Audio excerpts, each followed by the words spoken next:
So risk and limitations we have talked, although we have talked about lot of positive points, but again, if something sounds too good to be true, it probably is or isn't. We have already observed that.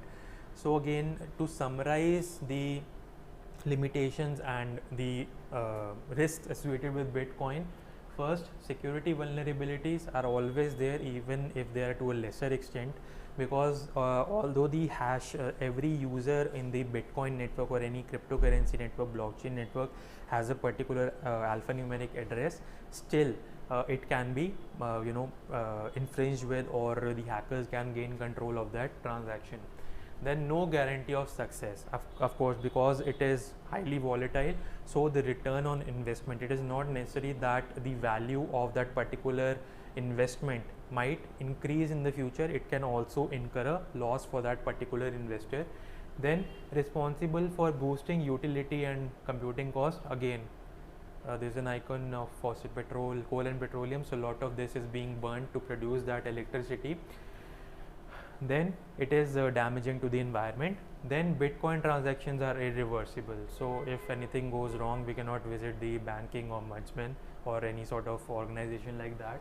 Then the cryptocurrency is decentralized, so there are no government regulations. I'm just emphasizing these points again and again, so these get engraved or imprinted in your mind, so that you can easily, whenever someone talks to you about Bitcoin, you don't feel dumb, or you don't have to just nod your head that you understand everything. You actually know now a lot of things.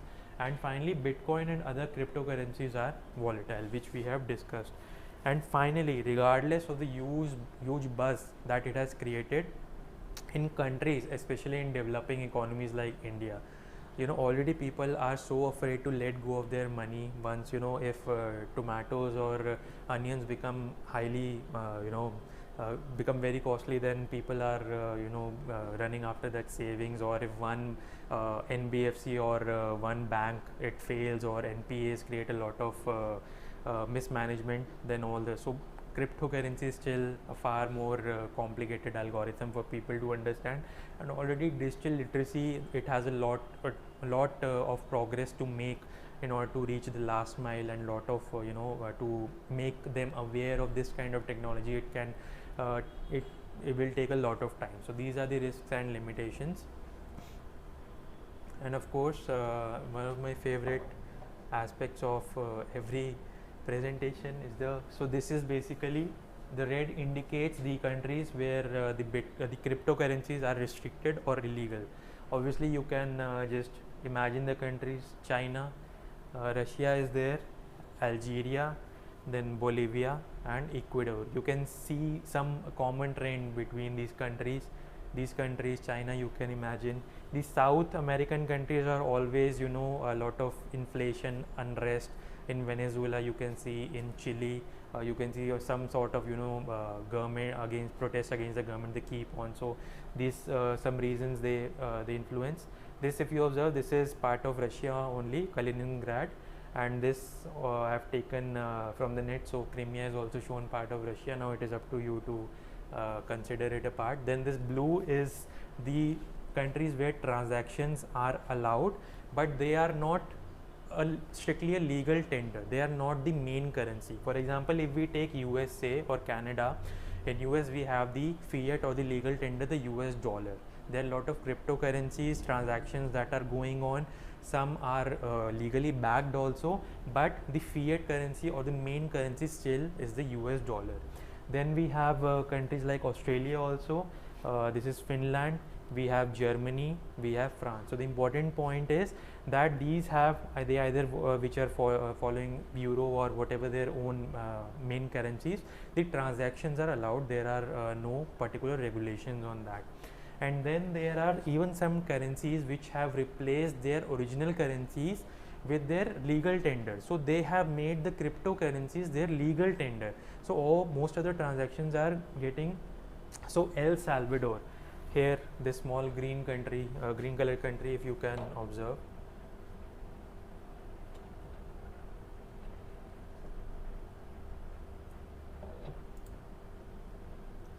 this green colored country, this El Salvador, Central American country.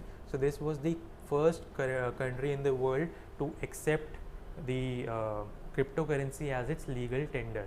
And then recently this CAR, Central African Republic, has become another country to adopt the cryptocurrency at its legal tender. So why they have done is, already because Africa, we know these countries have been under the colonial rule of Britishers, the French, the Spanish, even the Belgians. So this country, and along with it there is a group of 14 African nations which still use France's original currency. Now it is France uses the euro, but these group of 14 nations, they are still dependent upon the franc. So of course, to eliminate this dependence, this CAR switched to the Bitcoin at its legal tender. And similarly, if we talk about the El Salvador had its currency. Initially it was dependent upon the US dollar. So it has again, this can be seen as a visionary concept. This can be seen as an encouraging, because dollar, again, for poor countries, whenever the dollar appreciates, they incur a lot of losses. Their economy is unstable, lot of conflict, civil wars. The people don't have enough resources. So this is being considered. These two countries are being considered to be progressive. But recently there was again news, the El Salvador, because of all these war, inflation, Fed, these have also started to affect their own currency. So these are also the value, the purpose behind which these countries had accepted the cryptocurrencies as legal tender, that is also not being fulfilled. So that is also the direction is getting reversed instead of progressing forward. So these are some of the issues which still remain.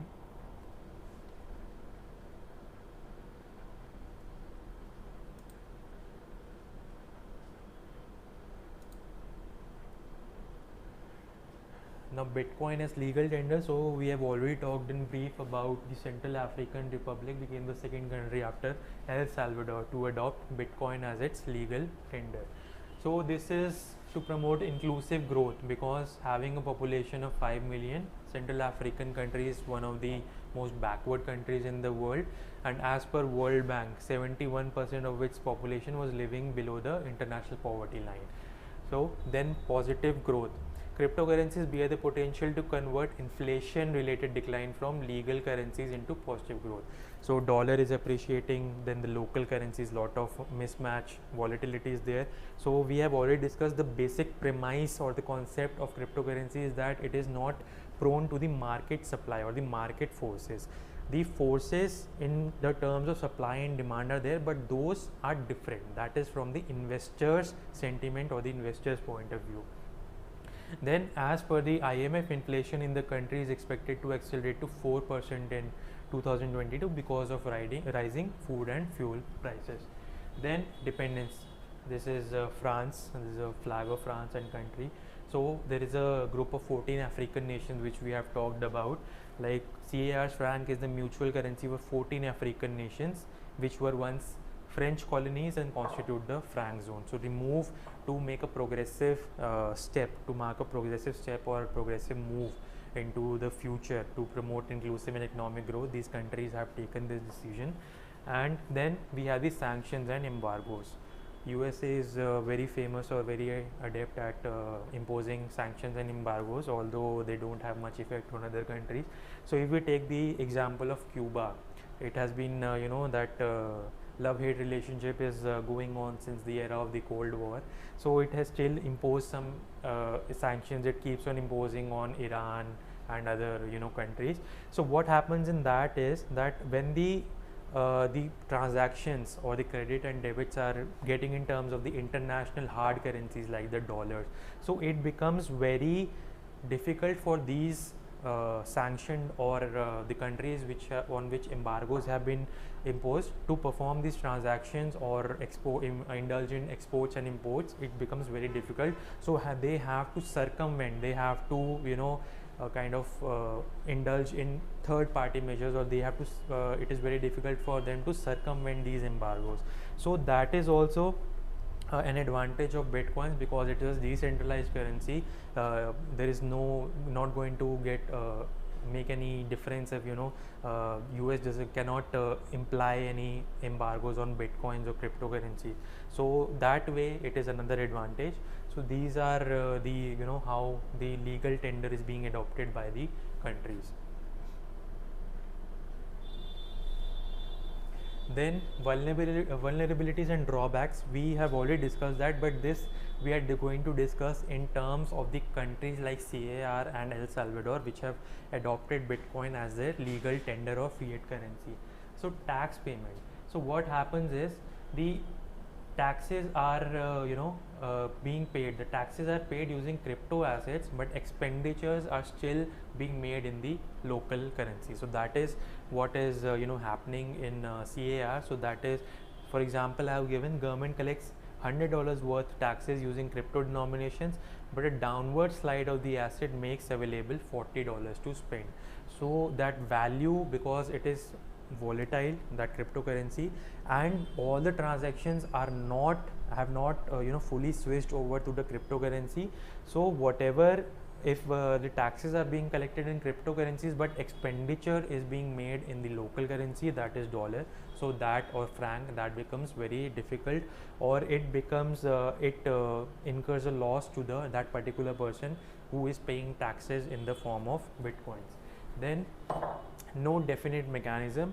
Of course, there is no definite mechanism, and Bitcoins are speculative. Cryptocurrencies as a whole are speculative assets, and the interest rates, the reference point to devise their interest rates, there is no particular regulation behind it.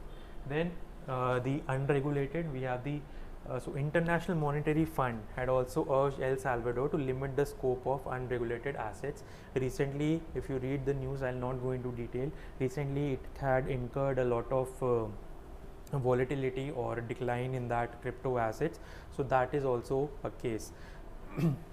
Then blockchains may help trace the transactions, but not the parties involved. So there is a hashtag or alphanumeric tag or status for every block created by any participant, but actually we cannot still to determine, in order to determine who is engaged in an illegal or illicit activity over that blockchain network, it is still that terror financing, or it still is viable on the blockchain network.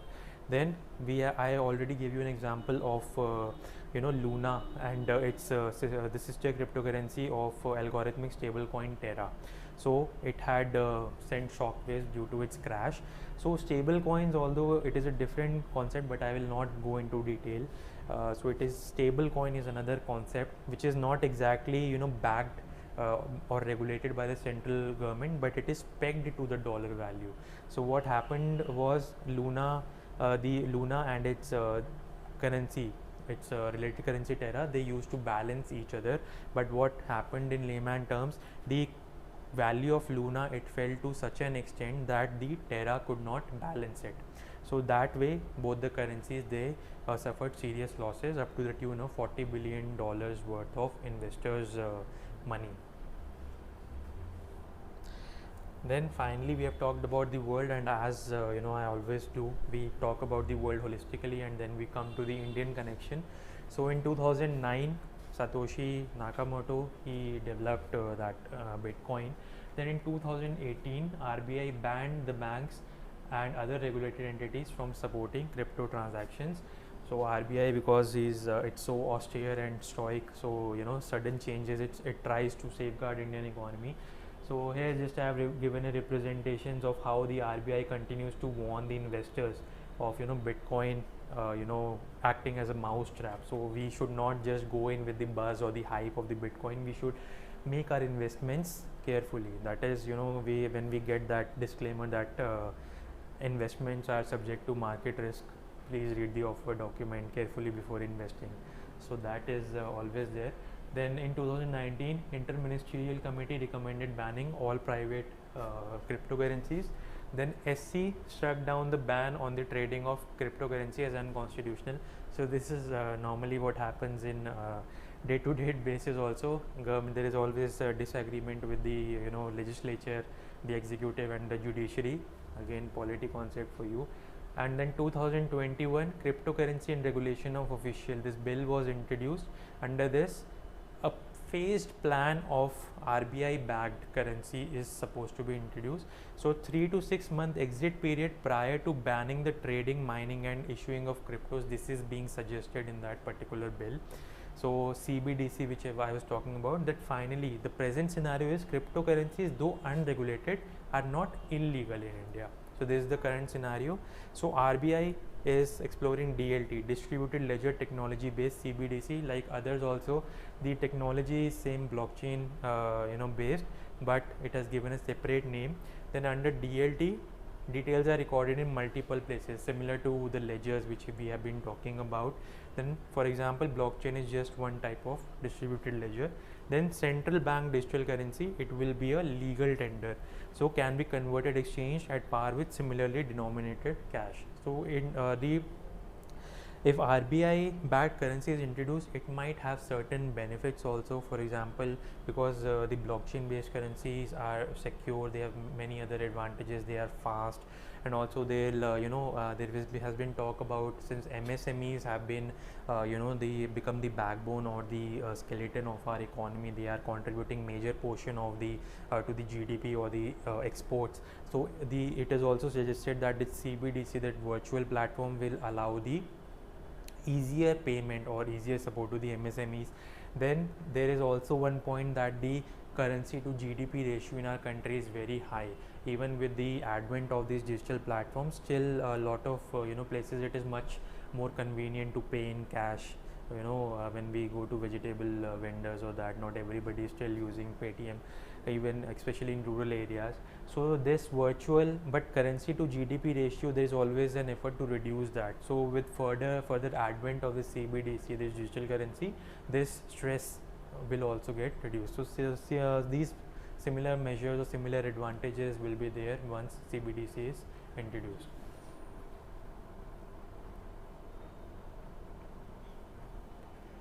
Now we come to an interesting portion related with cryptocurrency, that is NFT, that is non-fungible tokens. So often when you deal with cryptocurrency, so people have lot of these abbreviations, or people like to use lot of slang. So if they have heard this NFTs, okay, so you ask them cryptocurrency, so they will say, okay, I also deal in NFTs and I'm very well versed with that.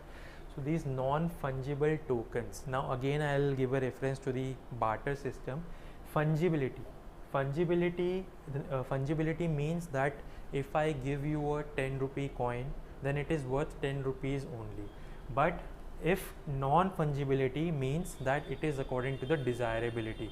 For example, if I again take the example of this artificial plant, in my point of view, it might be worth 10 rupees also, or it might be worth $10 also. So that is on the basis of that investor or customer. The only difference between barter system and this, the major difference, is that it is based on the blockchain network, so it has all the secure facilities. One NFT major example which is transactions are happening is in terms of the music or artwork. What is happening is, because people these days are so fond of flaunting their status, so even this image, one might be interested in having a copyright or ownership, to so as to boast that I have ownership over this JPG. It might sound very foolish to invest a certain amount of cryptocurrency over this JPG or GIF, simple GIF, but just so that one can claim ownership on that. For example, there are a lot of bidding process are there, but for example, this is the JPG, I want to have an ownership. It is a virtual asset being transacted over the blockchain platform. So if I decide to have ownership, I can purchase it. Now this image, although under my ownership, it can be only copied. So even if I want to have ownership over a digital version of some copy of Picasso's painting or Leonardo da Vinci's painting, so I can spend some cryptocurrency and have that ownership of the digital. But again, if there is some particular artist he wants to make some modifications, he wants to monetize, replicate, duplicate, or that is still his copyright in the physical medium. But virtual medium, I can claim ownership. And the important or the good aspects of dealing in NFTs is, once the ownership is confirmed at a particular point of time, a particular JPG, a particular work of art, a particular GIF, it can be owned by a single individual, and unless and until it is sold to another individual or transferred to another individual, that ownership is not going to get transferred. So multiple people cannot own this a particular image at the same time. This is an example of this. There was a group in New York. You can see this ape. So this was a bored ape group formed in New York. So they are also they have also tried to make their avatars on the networks, and dealing in selling these and making an exclusive group of this. So these little small futile things are also happening all over the world. So what are NFTs? They are digital tokens that represent ownership of unique items like images, music, and video clips. And these days, all these NFTs, all these even small images, they are selling like tacos. They are selling like hotcakes. They are selling like 17th century exotic Dutch tulips. So then you can copy a digital image an infinite number of times, just as you can a Picasso. But with both NFTs and oil paintings, all the value stays with the irreplaceable original. So it's like just claiming or enjoying that ownership or control. Then again, this was a funny incident. This was this NFT. See, these are digital files. So this tweet, Jack Dorsey, who was the founder of Twitter, he had made his first tweet that he was on Twitter, just 4 or 5 words, and that image was sold for $2.9 million. So 4 or 5 words, I am just explaining all this and I am creating all these texts. So imagine if what they were takers for my text. So how rich I would have become. So just such sentiment is there. 4 or 5 words of these founders are being sold for $2.9 million. So these are there.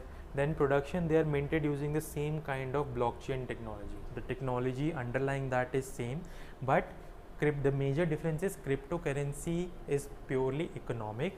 These non-fungible tokens, they can be treated in terms of economic value or non-economic value also. For example, if there is an artist who wants to monetize his artwork, just like Jack Dorsey monetized his artwork, so there also you can there's a non-economic value also. Then like crypto, blockchain technology makes it impossible for more than one person to own an NFT at one time. So this is the non-fungible tokens. Then what the F? It is not an abusive word. This is what the fungible. The fungible. So cryptocurrencies, unlike NFTs, are fungible, which means they are mutually interchangeable. So one Bitcoin can be exchanged for one Bitcoin, but one picture. This is an illustration. This is the example of one of the techniques of painting. I just happen to tread upon some history. So this is Cubism. This is a form of art which was developed by Picasso, who was an Italian painter in the 20th century. So this is a form. So this painting, it can also act as a non-fungible token. So this, if I say that this is worth this can be worth 1 Bitcoin also, it can be worth 100 Bitcoins also, but that depends upon the investor sentiment or the desirability of particular person who wishes to invest in this or purchase this particular asset. But if I want to exchange 1 Bitcoin for the same currency, I'll get only 1 Bitcoin. I'll not get 10 or 100 Bitcoins. So this is there. So if 2 people has 1 Bitcoin, neither party gains or loses anything if they trade same as if they had exchanged $1 or an ounce of a gold. Like baseball cards. Now baseball, I've taken example because in America baseball cards are more popular. In our time there were WWF cards which we used to exchange, though not in the form of NFTs. Those were just regular exchanges. They were very valuable. Anyways, so NFTs are non-fungible because you cannot determine a value of a particular card. If in my point of view, simple card or a simple baseball card or a simple WWF card, if I take The Rock or Big Show, it can be worth 10 bitcoins also, it can be worth 100 bitcoins also. Now what the other person is willing to pay for that, it is then up to him.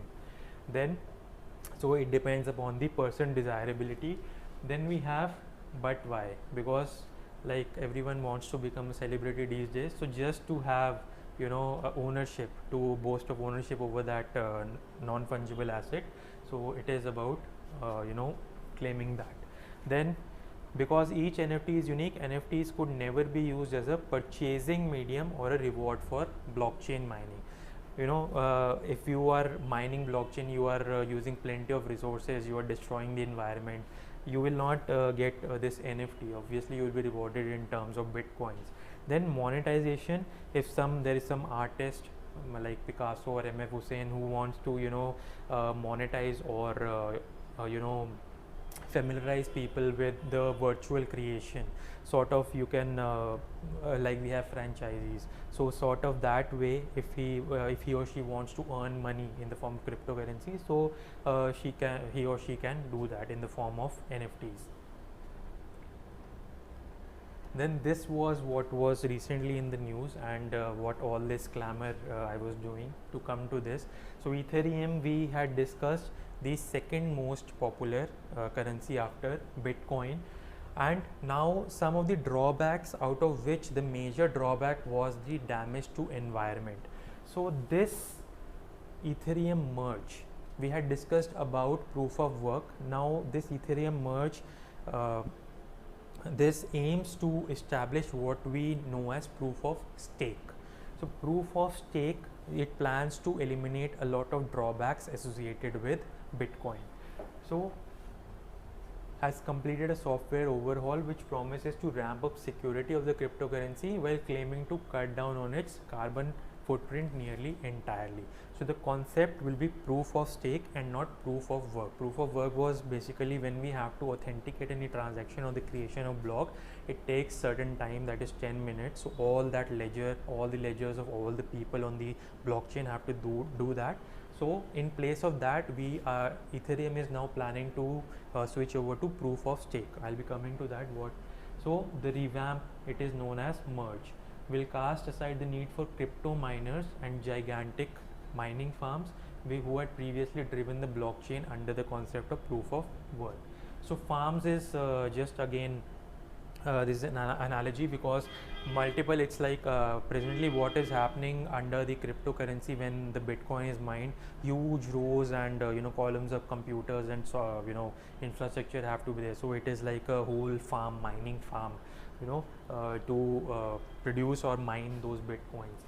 So in proof of stake, what will happen is that the algorithm of Ethereum will randomly choose a person to mine or create that particular cryptocurrency. Like what was happening in proof of work was, anyone with the particular brute force, or anyone could who had lot of resources could could earn bitcoins depending upon his or her resources or his or her capabilities. But here a particular amount, that is around 32 Ethereum coins, they have to be pledged, and then the algorithm will select randomly. It's going to be a type of lucky draw. It will select a particular validator who will validate the transactions, and in return he will earn a small reward. So there will be no such competition, or like for validating same transaction, multiple entities won't be running for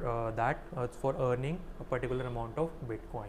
So in this term, since one validator will be selected at random, so the electricity cost, the power cost, because now only one validator has to, so there will be no competition, hence less usage of huge farms or infrastructure, and hence the carbon footprint will go down. So this is the basic concept. So basically, again, if I go into the details, so the move to proof of stake will reduce Ethereum's energy consumption by nearly 99.95%. I don't know why they use this chat, because like we use in soaps also, detergents also. So 99.9, there's always some difference. So anyways, so pulling the plug under the new concept, it would not need miners and mining farms to authenticate, because I've already said the main concept or fundamental is that a particular validator will be chosen at random. Then instead a validator will be like a lottery system or a roulette system, will be randomly assigned using an algorithm from the pool of people who stake their coins. It is, you know, like we say that our reputation is at stake. So staking means putting some amount of coins as a security purpose, we can say. Then which essentially means pledging at least 32 Ethereum tokens, and then all these people, one will be selected at random to validate that creation of blockchain or transaction or mine that particular cryptocurrency. Then free fall, the development comes amid growing regulatory scrutiny.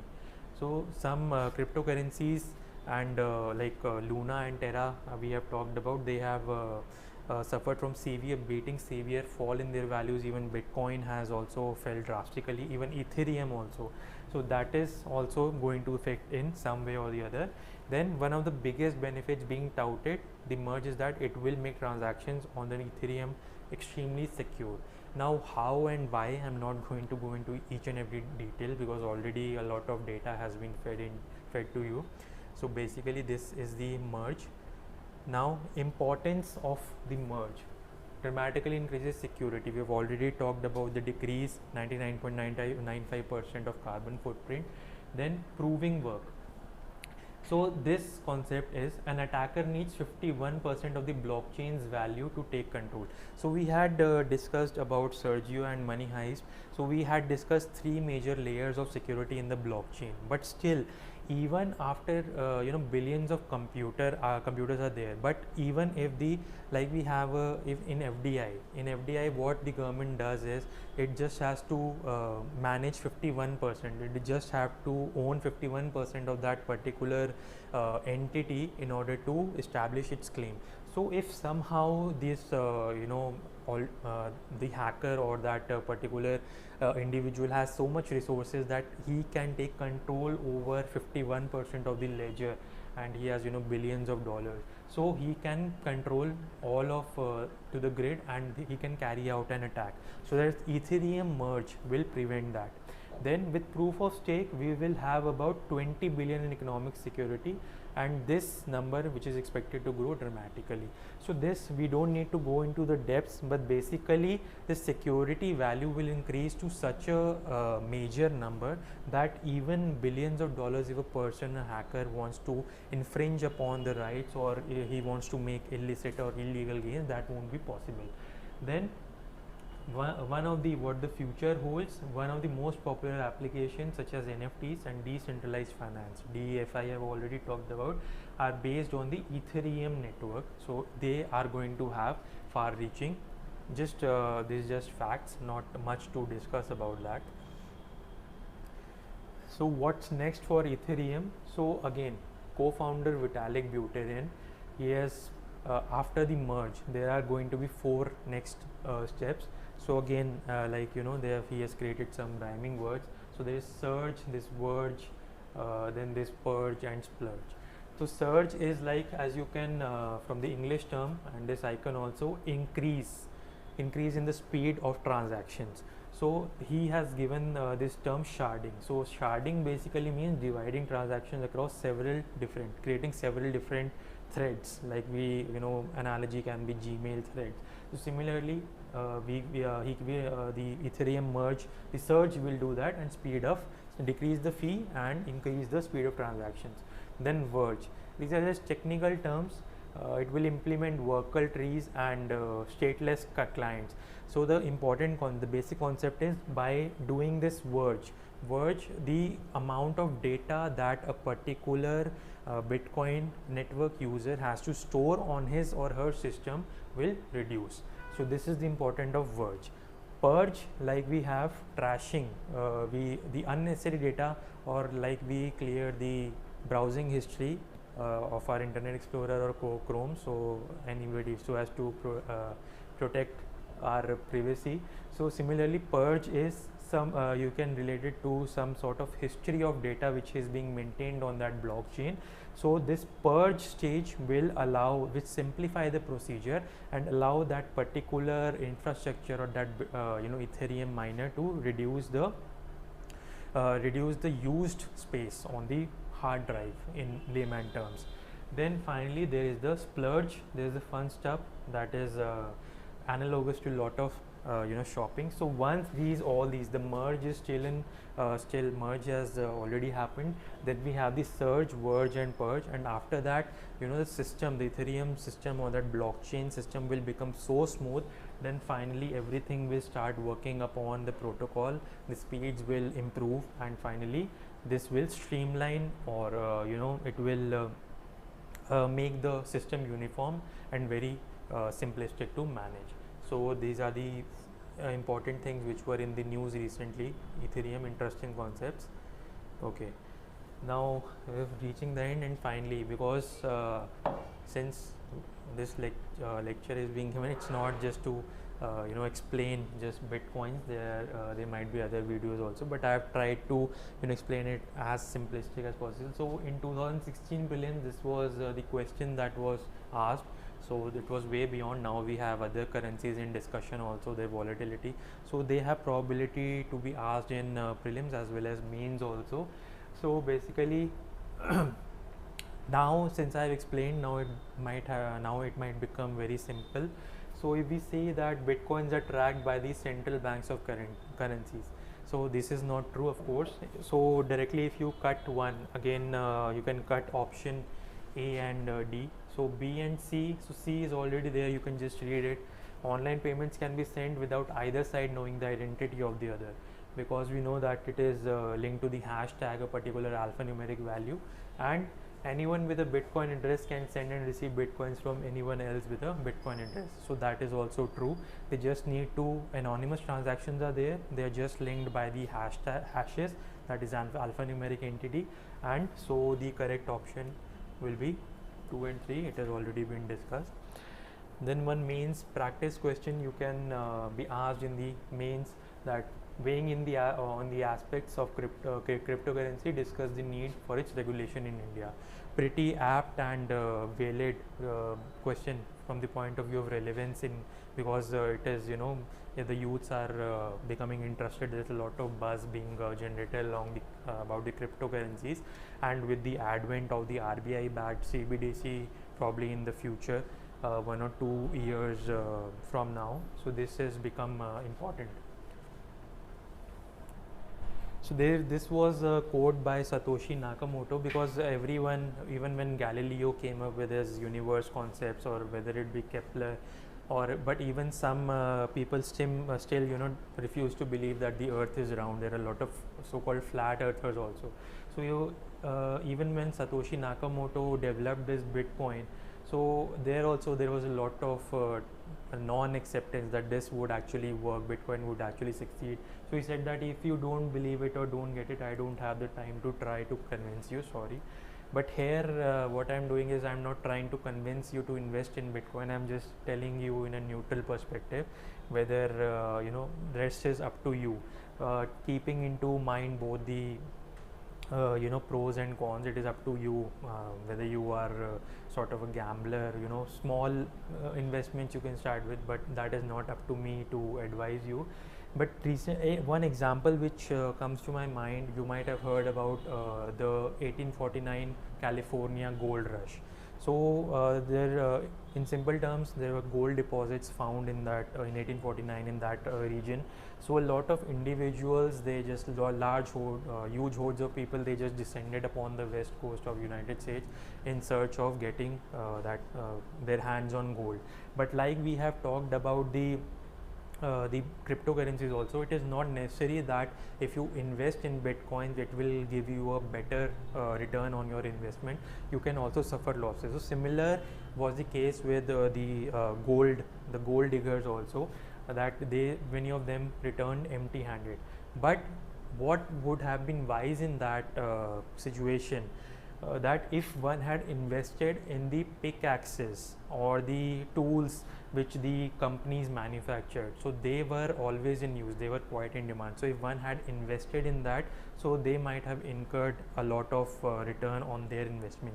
Similarly, one example is often being quoted that instead of investing in bitcoins or cryptocurrency, one can invest in the infrastructure or the graphics process, the GPUs, the processors, or the ASIC units, the fundamental structures which lie behind mining those currencies, because they will in the recent future they will not go out of picture. So if you, these are continuously being developed by different engineers, different companies, so one might say it is also wiser to invest in these hardware or infrastructure rather than invest in bitcoins or cryptocurrency, which are prone to so much volatility and fluctuations. So that is just a general perspective. So I hope you found this lecture very interesting. So till we meet next, Jai Hind.